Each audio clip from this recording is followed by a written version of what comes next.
जय जगन्नाथ। आसंतु जानिबा साप विषय रे। आपण माने जानिथिबे साप बहु प्रकारर अछंती। आमे विषहीन साप देखि थाउ, जहार विष नथा, कामुडिले विष आसे नहीं। ता परकु आसुची साप एपरी अछंती जो माने कामुडिले आपण जानी परिबे नहीं। सापटी कामुडिला आपण जानी परिबे नहीं। तार कौनसी पेन न थाए, जंत्रणा न थाए, सामान्य दाग थाए जहाँकि आपन को जना पड़े नहीं। से सापर कौन हुए ना टिकिए टिकिए कुंडाए ए भला टिके प्रतिक्रिया करे, सेठी टिके फुली जाई थाए किबा ए भला किछि हुए। याकू बुड़ा जातीय साप कहा जाए।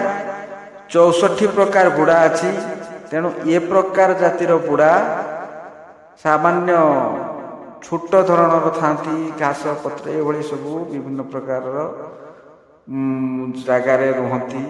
वर्षा दिन मानकरे एमाने अधिक बाहर को आसी थांती एवं कामुड़ी थांती।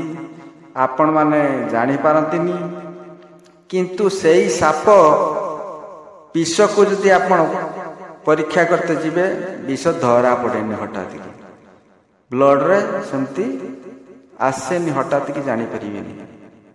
से साप रो विष को आपण माने केवल सामान्य सामान्य चिकित्सा माध्यम रे आपण जाई पारंती। हॉस्पिटल को गले भल, हॉस्पिटल लो भी बहुत औषध मिलुची, जहाँ को ये साप गुड़ा कर विष जो प्रकार रिएक्शन करे कौन ना चर्म उपरे रिएक्शन करे।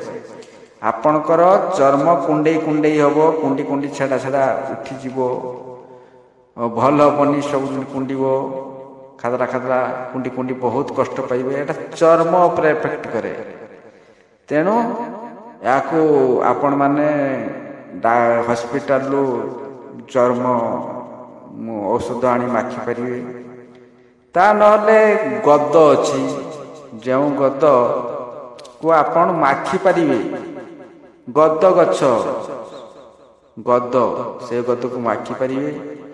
एवं परामर्श अनुसार मात्रा अनुसार अल्प अल्प जदि माखिबारे एटा भल न हुए, आपण 7 दिन हो, 3 दिन हो, 5 दिन हो, ता गुणियार परामर्श क्रमे खाई पारिबे। खाई जदि गुणिया कहे, नहले मात्रा अनुसार, नहले माखिले भल होई जिवो। आ एटा होची चर्म को इफेक्ट करुथिबा बुड़ा, बुड़ा जातीय साप। आउ एई बुड़ा जातीय साप अछंती जरा चित्ती श्रेणी रे जाउची। ये सब तो चित्ती बुड़ा प्राय तो चित्ती श्रेणी रे जानती। आउ गोटे बुड़ा अछि, से कामुडिबो आपण जानी परिबेनी। ता द्वारा कौन हबो ना आपणकर बांती, पेट बथा, झाड़ा भी हेई पारे, झाड़ा भी हबो। एमती विभिन्न प्रकार ज्वर ज्वर आस ए भलिया आपणकर शरीर हबो। यार जदि आपण ठीक भाव रे चिकित्सा न करिवे, जदि बेख्याल करिवे, हुए तो एटा भी बहुत डेंजर विपद घटाई पारे। एमिति कि मनुष्यर मृत्यु मध्य घटी पारे। एटा जदि विषटी जदि न कमे, बढ़े, ब्लड सर्कुलेशन हेले, ब्लड सहित मिसी इले ये हुए तो आपण को माने जार ए कामुडी थिबो सापटी, तार मृत्यु मध्य घटाई पारे। तेणु यार तुरंत चिकित्सा करंतु। हठात कहीं आपणकर एभली होउची, बांती होउची कि पेट बथा हे गला, आपण एसिड भाबुथिबे, किंतु भाबिले तो हबनी। तेणु एसिड कि कौन सेटा डाक्तर परामर्श नहुंतु। एटी गुणी पाखकु गले हबनी, एटी डाक्तर पाखकु जांतु, डाक्तर परामर्श नियंतु, उपयुक्त चिकित्सा करंतु। ଏହି ଚିତିବୁଡ଼ା ଶ୍ରେଣୀର 64 ପ୍ରକାର ତ ଆଉ ଗୋଟେ ଶ୍ରେଣୀକୁ ଯିବା। ଏମାନେ କାମୁଡ଼ିଲେ କ'ଣ ହୁଏ ନା ଏମାନଙ୍କର ପାୱାରଟା ଅଧିକ ଥାଏ। କାମୁଡ଼ିଲେ ଜାଣିପାରିବେନି କିନ୍ତୁ ବିଷଟିର ପାୱାର ଅଧିକ ଥାଏ।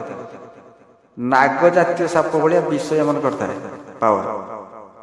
ତେଣୁ ଏମାନେ କାମୁଡ଼ିଲେ କ'ଣ ହବ ନା ହଠାତ୍ କି ମୃତ୍ୟୁ ଘଟିପାରେ।